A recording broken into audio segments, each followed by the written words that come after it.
جاتے جاتے بھئی یہ تو ہو گئی فقہی بات، میرا دل چاہ رہا ہے کہ پھر ایک عشق کی بات پہ اختتام کر لیں کہ اس روش کو بھی پروان چڑھانا چاہیے نا، اور لوگ چڑھاتے ہیں، بہت اچھی بات ہے.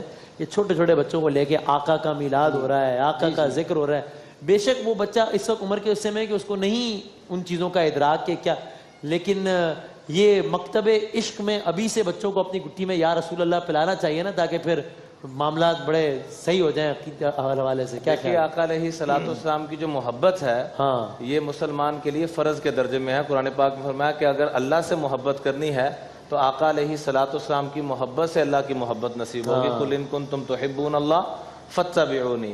اور دوسرا، عام طور پہ ایک شعر بولا جاتا ہے کہ غلامی رسول میں عشق بھی قبول ہے، نہ ہو جو عشق مصطفیٰ تو زندگی فضول ہے.